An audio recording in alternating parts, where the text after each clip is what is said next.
कैलियो group में आपका स्वागत है एक बार फिर से। आज जो हम टॉपिक लेके चलने वाले हैं वो हम डिस्कस करेंगे। सिंधु घाटी की सभ्यता को समझने की कोशिश करेंगे कि सिंधु नदी घाटी की जो सभ्यता थी, यानी इसको हम लोग हड़प्पा और मोहनजोदारो से भी जोड़ते हैं, कहते हैं कि आप हड़प्पा की सभ्यता भी कहते हैं। तो काफ़ी काफ़ी जगहों पे आपको इस तरह की चीज़ें मिलेंगी लिखी हुई कि ये हड़प्पा की सभ्यता है। तो हम इसको ये बेसिकली थी, जो अगर हम कहते हैं अगर सही करेक्ट वर्ड है वो पूरा है इसके लिए सिंधु घाटी की सभ्यता। क्योंकि सिंधु घाटी इसलिए इसको कहा जाता है क्योंकि ये काफ़ी बड़ा क्षेत्र था। हड़प्पा एक स्थान था जहाँ पे हड़प्पा मोहनजोदारो, जहाँ पे इसकी खुदाई की गई थी, जहाँ से इसकी शुरुआत हुई थी, तो इसलिए इसको कहा जाता है, आपको हड़प्पा की सभ्यता भी कहा जाता है। ये देखिए कुछ इस तरह के चित्र या इसका डेमोन्स्ट्रेशन भी है जो दिया हुआ है। तो ये बेसिकली क्या थी सिंधु घाटी की सभ्यता, इसके विषय पे आज हम चर्चा करने वाले हैं। तो आइए देखते हैं, इसके अंदर समझने की कोशिश करते हैं कि क्या था ये। देखिए ये सभ्यता तो बहुत पुरानी थी, मतलब सैकड़ों हजारों साल पहले ये सभ्यता आई थी, लेकिन इसका ज्ञान हमें लगभग आज से 75 वर्ष पूर्व हुआ था। लगभग 1900 कह सकते हैं आप 22 में, या 19 आप कह सकते हो लगभग 100 वर्ष पूर्व जिसको कह सकते हैं, जब उस टाइम पे ये एक कार्यकाल था जिसमें हमने इसकी जानकारी इकट्ठा की। लगभग 1922 से जो स्टार्ट हुआ, इसके विषय में भी हम विस्तार से चर्चा करेंगे कि 1922 से अगले 25 वर्षों में हमने क्या इसके बारे में जानकारी इकट्ठा की। तो इसकी शुरुआत होती है 1922 यानी 1922 से, जब आपके उस समय जो अभी हमारा कह सकते हो हड़प्पा और मोहनजोदारो दो जगह हैं, हड़प्पा और मोहनजोदारो। इसके ऊपर भी एक मूवी भी आ चुकी है हड़प्पा मोहनजोदारो करके, आप उसको भी देख सकते हो, उसमें भी आपको काफी सारी डिटेल मिलती है। तो हड़प्पा और मोहनजोदारो क्या था, ये आपका एक लोकेशन थी, ये पाकिस्तान में है वर्तमान समय में।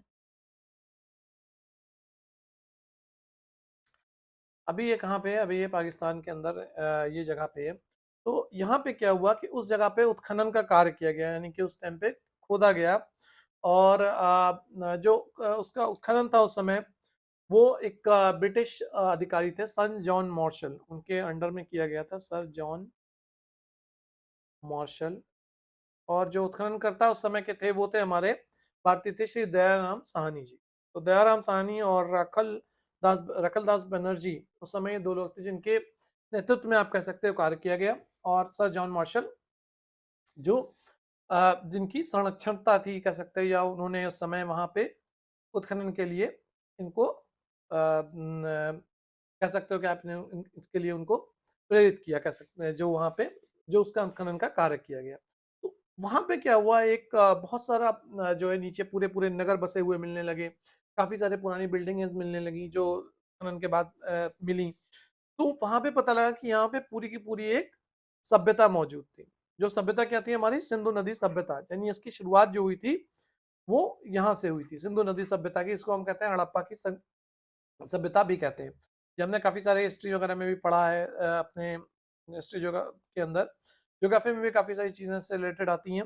तो वहां पे थी। तो अब ये हुआ कि चूंकि ये प्रारंभ जो इसका हुआ था इस सभ्यता का, वो इसका सिंधु और उसकी सहायक नदियों से हुआ था, यानी कि जो आपका अभी का हिस्सा है बलूचिस्तान का, या फिर आप कह सकते हो ये मोहनजोदारो हड़प्पा ये सारा स्थित है। तो ये पूरा का पूरा क्षेत्र जो था वो हमारा उस समय का आ, सिंधु नदी की और इसकी सहायक नदियों से संबंधित था। इसलिए इसको कहा जाने लगा कि ये सिंधु नदी की सभ्यता है, यानी कि सिंधु के आसपास ये आ, आपकी मिलती है, यानी सिंधु नदी के पास इसकी जो पूरी की पूरी नगर हैं इसके बसे हुए वो सारे इसके अंदर मिले हैं। तो ये जो थी आपकी जो जम्मू है, हमारा जम्मू कश्मीर जम्मू है, वहां पे अखनूर जो क्षेत्र है वहां से शुरुआत हुई, और उसके बाद फिर नर्मदा नदी तक आपका चला जाता है। जबकि पश्चिम में अगर हम बात करते हैं तो बलूचिस्तान, जो कि इस समय वर्तमान में पाकिस्तान का एक क्षेत्र है, बलूचिस्तान से स्टार्ट होता है, और वो हमारा मकराना तट, और उसके बाद ये होता हुआ पूरा का पूरा मेरठ तक आता है, यानी जो अभी उत्तर प्रदेश का मेरठ है। तो ये कह सकते हो एक त्रिभुज टाइप का ये आपका ऐसे बना देता है पूरा।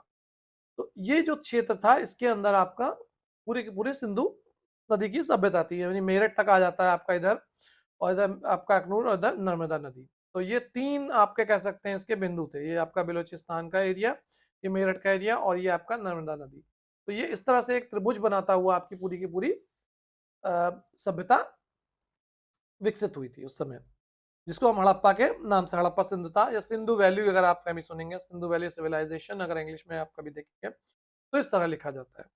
इसके इसके अंदर जो सबसे इंपॉर्टेंट क्वेश्चन आते हैं, एक तो ये कि शुरुआत कहाँ से हुई थी, किसने इसकी खुदाई शुरू की थी, तो सर जॉन मार्शल, उसके बाद आपके दयाराम साहनी और राखिलदास बनर्जी, ये 3 नाम है, आपको ये याद रखने हैं।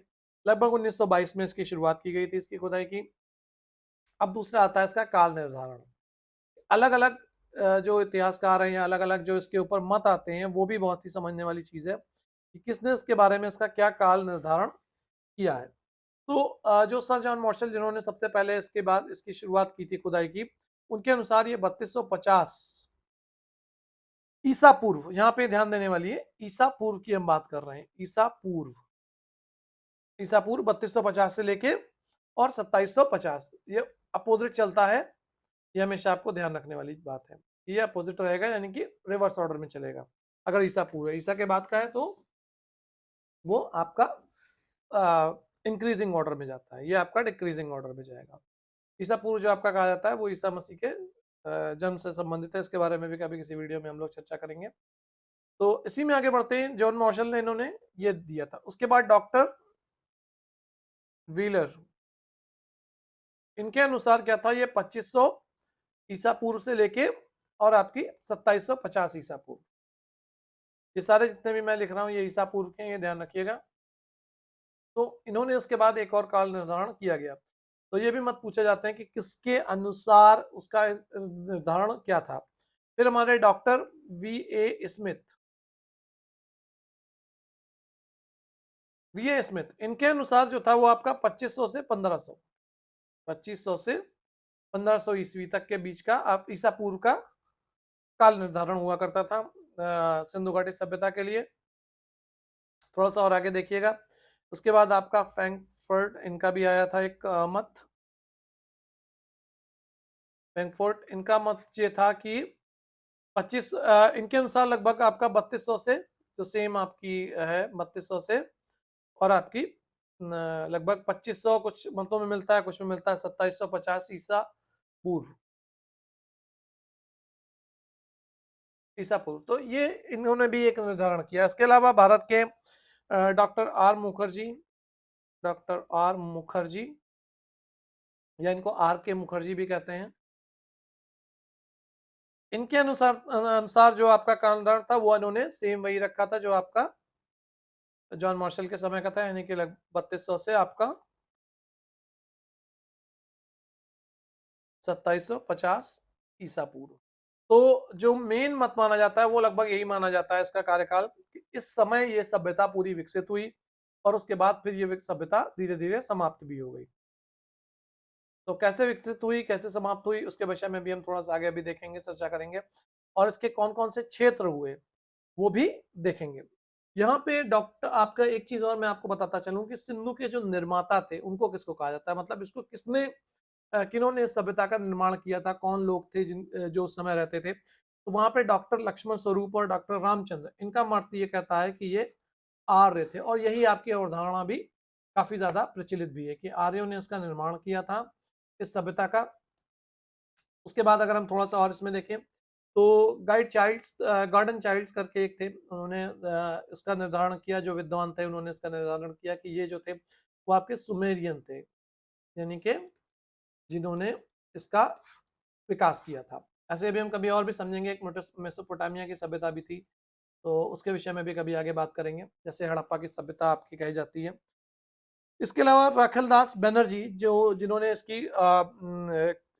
इसका निर्धारण किया इसके समय का भी, उन्होंने भी कहा, उनके अनुसार इसके निर्माता द्रविड़ थे, जो भी भारत में रहे बाद में, तो द्रविड़ों ने इसका निर्माण किया था। और व्हीलर के अनुसार, एक और विद्वान है व्हीलर, उनके अनुसार इसका निर्माण किया दस्यु एवं दास। तो ये जो थे इन्होंने इसका निर्धारण किया था सिंधु घाटी सभ्यता का, दस्यु एवं दास ने।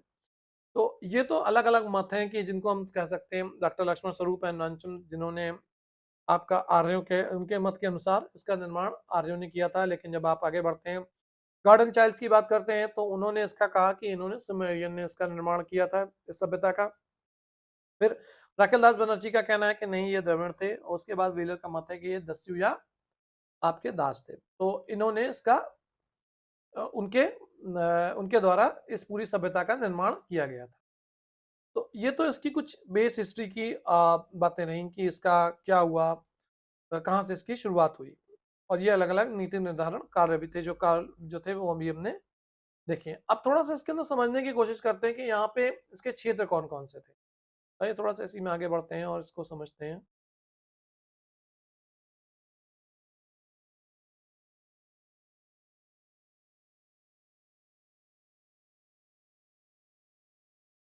ये आता है सिंधु घाटी सभ्यता के जो प्रमुख क्षेत्र थे वो क्या थे, वो समझने की कोशिश यहाँ पे आज हम करते हैं। तो देखिए, और किसने उसके द्वारा उत्खनन किया गया, तो जो आपका हड़प्पा 1921 इसकी अभी हम बात कर रहे थे, और मोहनजोदारो जो 1922 इसकी हम बात कर रहे थे, तो उसके उत्खनन की स्थिति किसने की थी या उसका उत्खनन किन्होंने किसने किया था, तो वो यहाँ पे आता है। तो हड़प्पा मोहनजोदारो जिसकी भी हम बात कर रहे थे, तो वो आपका दयाराम साहनी और रखलदास बनर्जी इन्होंने इसका किया था। उस समय पे इसकी उत्खनन का कार्य जो था इन दोनों के द्वारा किया गया था 1921 और 1922 के टाइम में। ये दोनों सिटी जो है वो अभी आपके पाकिस्तान के मोंटी गोमरी जिला, जो माउंट गोमरी जिला वर्तमान समय में, और लरकाना जिला जो सिंध में पड़ता है पाकिस्तान के, वहां पे इनका उत्खनन का कार्य हुआ था इसका। उसके बाद अगर हम और थोड़ा सा देखते हैं कि और क्या हुआ था यहाँ पे, तो तुलकानंदर ये आपका मतलब मरकाना तट बलूचिस्तान, ये भी पाकिस्तान का ही क्षेत्र है जहाँ पे इसका जिसका उत्खनन का कार्य किया गया था।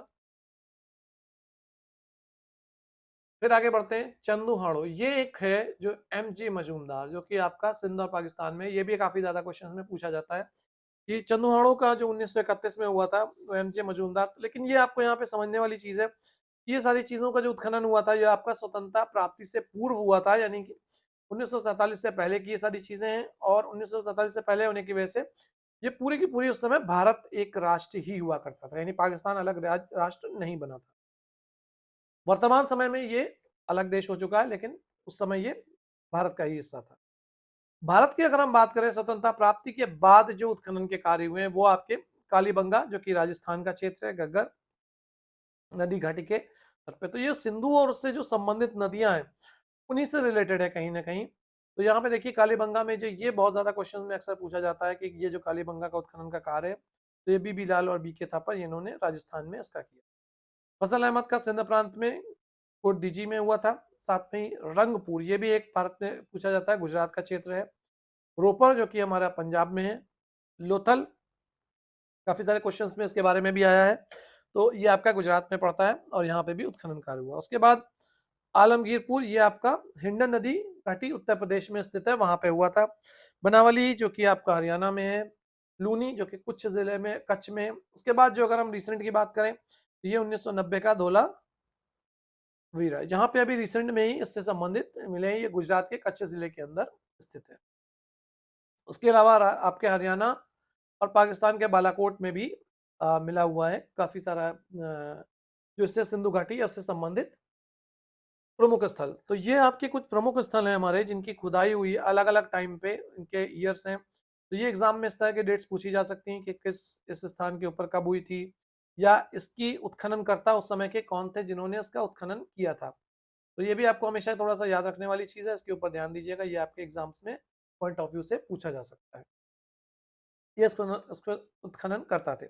उसके बाद जो दूसरा एक पॉइंट आया था वो हमने आपको इससे पहले भी बताया कि आपके आ, इसका कार्यकाल या कार्य क्षेत्र क्या रहा। इसके बाद एक और बहुत ही इंपॉर्टेंट है जो एग्जाम पॉइंट ऑफ व्यू से अगर हम देखते हैं तो वो क्या आता है, वो होती है आपकी उद्भव स्थल संबंधित विचारधाराएं, कि किसकी विचारधारा के अनुसार ये आपकी जो है मेसोपोटामिया, जिसके बारे में मैंने अभी आपसे कहा कि मेसोपोटामिया की भी एक सभ्यता थी, इसके विषय में भी हम इसी वीडियो में डिटेल में आगे चर्चा करेंगे विस्तार पूर्वक, तो समझेंगे। बट ये जो आपकी सिंधु सभ्यता थी इसको मेसोपोटामिया की सभ्यता से ही संबंधित कहा गया। व्हीलर और गार्डन इन्होंने इसको कहा कि ये इस सभ्यता से संबंधित थी। दूसरा यहाँ पे एक कॉन्सेप्ट और निकल के आया कि इसका उद्भव बलूची वन्य व कृषक संस्कृतियों के पारस्परिक प्रभाव के फलस्वरूप हुआ। ये आपका सर्विस ने कहा। अमलानंद घोष जी ने कहा कि सोथी संस्कृति से सिंधु सभ्यता का विकास हुआ, जबकि सिंधु सभ्यता आर्यों की सभ्यता थी तथा आर्य इस सभ्यता के जनक थे। इसको लक्ष्मण स्वरूप ने इसके विषय में ये के उद्भव से संबंधित जो विचारधारा प्रस्तुत की। तो ये 4 आपके प्रमुख विचारधाराएँ हैं और ये पूछी जा सकती हैं आपके एग्ज़ाम में कि ये विचारधारा जो है किसकी द्वारा दी गई या किसकी विचारधारा के अनुसार सिंधु घाटी सभ्यता एक मेसोपोटामिया की सभ्यता थी या इसका लोथसोती संस्कृति से इसका विकास हुआ था। ये चीज़ आपको थोड़ा-सा ध्यान रखने वाली है। जबकि इसके पतन के संबंध में भी काफ़ी सारी विचारधाराएँ हैं कि जब ये नष्ट कैसे हुआ, तो उसको आर्यों ने नष्ट किया। ये आपका मत है व्हीलर, चाइल्ड, मार्श और के द्वारा कहा गया, इसका पतन बाढ़ के द्वारा हुआ। मोहनजोदड़ो में आग लगा के निवासियों की हत्या कर दी गई, ये भी एक इसके अंदर विचारधारा है। लेकिन उसके बाद एक है डेल्स्की की ये भूकंप के कारण वीरान हो गई, जो थोड़ा-सा डाउटफुल भी लगती है क्योंकि जो काफ़ी सारे वहाँ पे क्षेत्र हैं जो आपके अच्छी कंडीशन में मिले हैं, जो आपकी बिल्डिंग्स बनी हुई थी वो पूरी तरह से टूटी हुई नहीं मिली हैं। तो इसके ऊपर थोड़ा-सा भी यहाँ पे संशय आ जाता है कि क्या ऐसा हो सकता है कि अगर भूकंप आया होगा तो वो बिल्डिंग्स प्रॉपर बची रह गईं। उसके बाद वर्षा की कमी यानी सूखे के बारे में भी एक मत आता है। उसके बाद जल का प्लावन भी कहा जाता है, जो कि सहानी का मत है, ये भी काफ़ी ज़्यादा स्ट्रॉन्ग या काफ़ी ज़्यादा महत्वपूर्ण कहा गया है क्योंकि ये नदी घाटी की सभ्यता थी तो बाढ़ का आना या आपका जल प्लावन ये एक विनाशकारी हो सकती थी। इसकी वजह से बिल्डिंग्स तो नष्ट नहीं हुई लेकिन लोग जो है वो काफ़ी सारे बह गए या मर गए, इस तरह की परिस्थितियाँ वहाँ पे आईं। जलवायु परिवर्तन भी इसी से संबंधित एक कारण कहा गया है। तो ये सारे देखिए ये जो जितने भी मत हैं, ये मत पूछे जा सकते हैं एग्ज़ाम में कि ये किसका मत था, किसके पतन के संबंधी ये किसकी विचारधारा थी। लेकिन इनके ऊपर अभी भी कोई भी आप कह सकते हो कॉन्क्रीट या प्रॉपर किसी के पास भी कोई भी इसका उत्तर नहीं है कि ये एक्चुअल में ही ऐसा हुआ था। हो सकता है ऐसा हुआ हो, ये इनका एक मत है या एक इनकी विचारधारा है। सिंधु घाटी सभ्यता के बारे में और भी कई सारी पूछी जाती हैं चीज़ें कि आपका अ, उसका जो विकास था, वो किस तरह से था या उस समय कौन-कौन सी चीज़ें थी जो आयात-निर्यात की जाती थीं या किन क्षेत्रों में वो उद्ग्रण काम करते थे। तो यहाँ पे थोड़ी-सी और देखते हैं समझने वाली चीज़ें हैं कि उस समय काफ़ी सारे व्यापार भी होता था, यानी जो उसकी विशेषताएँ थी, सबसे अधिक जो विशेषता कही जाती है वो नगर योजना यानी कि उनकी सड़कें जो थीं वो एक-दूसरे को समकोण पे काटती थीं। आपके जो गलियाँ थीं उसमें कुएँ थे, उसमें स्नानागार थे, उनके कूड़ा फेंकने के लिए उस समय पे आप सोचिए मिट्टी के बने हुए पात्र रखे हुए थे, जिसके अंदर आप कूड़ा डाल सकते हैं। तो इस तरह की काफ़ी सारी चीज़ें जो थीं और आपकी ईंटें थीं जिससे घर बनाए गए हैं, वो प्रॉपर एक घर बने हुए हैं, स्नानागार हुए हैं, यानी भवन निर्माण ये सारी चीज़ें जो थीं उस समय के लोगों के पास काफ़ी अत्यधिक वो थी, जिससे लगता है कि वो सभ्यता जो थी आज के समय में जैसे हमारा डेवलपमेंट हो चुका है लेकिन वो सभ्यता भी काफ़ी ज़्यादा उद्ग्रण थी और उनके पास काफ़ी सारी टेक्नोलॉजी से वो पे वो काम करते थे। यानी वो सिस्टमैटिक चीज़ें उस समय आप कह सकते हो बनी हुई थी। एक प्रॉपर एक-एक चीज़ जो है वो घरों का निर्माण रहा हो, चाहे उनके कार्यशैली रही हो जीवन की या उनकी जो जीवन शैली थी वो एक सुचारू रूप से चलने वाली जीवन शैली थी। यानी खानाबदोश टाइप की ज़िंदगी कह सकते हो नहीं हुआ करती थी, उस समय भी। वहाँ पे भी जो थोड़ा-सा व्यापार किया जाने वाला जो बहुत सारे मत हैं उसके अनुसार कि क्या-क्या व्यापार किया जाता था, इसमें टीन था आपका, तांबा था, चांदी, सोना, उसके बाद फिरोज़ा, सीसा, लाजीत आपका ये हिमालय क्षेत्र में आज भी काफ़ी ज़्यादा पाया जाता है, जबकि ईरान में फिरोज़ा काफ़ी ज़्यादा अभी भी मिलता है। सीसा हमारा राजस्थान दक्षिण भारत या अफ़गानिस्तान में काफ़ी सारा मिलता है। शंख-कौड़ियाँ जो आपके सौराष्ट्र क्षेत्र में मिलती हैं। मणियाँ दक्षिण भारत में मिलती हैं, जबकि आपकी सिलकड़ी आपका बलूचिस्तान, राजस्थान, गुजरात। तो ये जो आपका त्रिभुज था, जैसे भी मैंने अभी-अभी आपसे बात की, आपका ये गुजरात का पॉइंट, ये आपका इसमें राजस्थान का हिस्सा भी आता है। ये बलूचिस्तान का पॉइंट था और ये आपका यहाँ मेरठ तक फैला हुआ है। तो ये 3 जो पॉइंट थे, इनके बीच में ये आपका पूरा का पूरा क्षेत्र हुआ करता था, सिंधु घाटी सभ्यता का। और वहाँ पे ये सारी चीज़ें जो थी, वो आपकी आयात और निर्यात की जाती थी। तो यानी उसका व्यापार भी उस समय काफ़ी उत्कृष्ट या था और वो व्यापार भी करते थे एक-दूसरे से। उसके अलावा वस्त्र, आभूषण, अन्नागार, इस तरह की काफ़ी सारी चीज़ें वहाँ पे मिली हैं जो ये जो इस बात से ये चीज़ प्रमाणित होती है कि उनके पास वो कोई एक विकासशील क्षेत्र या अविकसित क्षेत्र में नहीं रहते थे, बल्कि एक वो विकसित क्षेत्र था, उस समय का, जो सिंधु घाटी की सभ्यता थी। जो उनके घर जिस तरह से बने हुए हैं, उसके बाद वहाँ पे जो उनका सारा सामान रखने का सामान लाइक मोहरें मिली हैं, मिट्टी के बर्तन मिले हैं, उसके अलावा मूर्तियाँ मिली हैं, जिससे लगता है कि वो उस समय शायद पूजा भी होती होगी वहाँ पे। उसके बाद आपके काफ़ी सारे अन्नागार मिले हैं, जिसके अंदर वो भंडारण करते थे अपने अन्न का। साथ में आपके जो सड़कों का निर्माण मिला है, भवनों का निर्माण मिला है, तो वो सारी चीज़ें जो प्रेषित करती हैं कि वो काफ़ी विकसित सभ्यता हुआ करती थी हड़प्पा की। तो यहाँ पे ये चीज़ समझने वाली है कि कौन-कौन सी चीज़ें आयात-निर्यात की जाती थी उस समय और वो कहाँ से होती थी, सभ्यता के विषय में जो क्वेश्चन्स आते हैं। उसके बाद इस विचारधारा का पतन संबंधी और उद्भव संबंधी विचारधारा क्या है? एंड सबसे इंपॉर्टेंट जो होता है एग्जाम पॉइंट ऑफ व्यू में, वो ये पूछा जाता है कि इसके जो प्रमुख स्थल थे, उनकी स्थितियां क्या थी, किस नदी के तट पे वो स्थित है क्षेत्र, या क्या किस स्थान पे वो स्थित है क्षेत्र। तो इन सभी चीजों को हमें ध्यान में रखना है, हमें याद में रखना है, और उसके बाद उन क्वेश्चंस के उत्तर लिखना है। तो रहन सहन का जो स्तर था, बहुत सारे मत हैं उसके बारे में भी, जो पतन के कारण हमने नीचे लिखे कि अलग अलग विद्वानों ने अलग अलग कारण दिए हैं, तो विद्वानों के अनुसार वो कारण पूछे जाते हैं। लेकिन इसका कोई भी सटीक कारण नहीं मौजूद हो सकता है, और क्योंकि ये लगभग आज से 5000 साल पुरानी सभ्यता थी, तो उसके विषय में आप काल निर्धारण के अनुसार इतना नहीं सटीक जानकारी ले सकते कि इसका क्या इसके अंदर क्या हुआ था, किस वजह से ये पूरी सभ्यता समाप्त हो गई। इसके साथ ही एक चीज और भी है कि जो उसकी लिपि वहां की थी, या जो चीजें थी, वो आज भी पढ़ी नहीं जा पाई हैं। उसके विषय में कोई भी आप कह सकते हो कि कॉन्क्रीट इन्फॉर्मेशन नहीं अवेलेबल है, या कोई भी ऐसी प्रमाणित जानकारी नहीं है जिसके आधार पर यह कहा जा सके कि ये उनकी लिपि को पढ़ा जा सका है, या उनके जो क्षेत्र मिले हैं, जो जगह बनी हुई हैं, उनकी उस अवस्थिति के अनुसार ही उसके विषय में बहुत सारी धारणाएं प्रचलित की गई। तो ये इसकी सिंधु घाटी की सभ्यता के प्रमुख स्थल हैं और उसकी जानकारी है। तो यहाँ पे ध्यान रखने वाली बात है, ये सिर्फ हड़प्पा की सभ्यता नहीं है। हड़प्पा से इसकी शुरुआत हुई थी, ये पूरी की पूरी सिंधु घाटी सभ्यता कहलाती है, क्योंकि ये सिंधु नदी के किनारे और या उसकी सहायक नदियों के साथ से संबंधित होती है। ये जो आपका पूरा त्रिभुज है जिसके बाद, इससे संबंधित अगर आपके पास कोई क्वेश्चंस हैं तो वो आप अपने कमेंट बॉक्स में लिखिए, हम उसके क्वेश्चंस के उत्तर देने की जल्दी से जल्दी कोशिश करेंगे। इस वीडियो में इतना ही, आप मिलते हैं आगे किसी वीडियो में आपसे, और डिटेल में किसी और टॉपिक के ऊपर। कोई क्वेश्चन होगा तो हम जरूर इस वीडियो को आपके उन क्वेश्चंस के ऊपर ले जाने की कोशिश करेंगे नेक्स्ट वीडियो को। धन्यवाद, थैंक यू सो मच।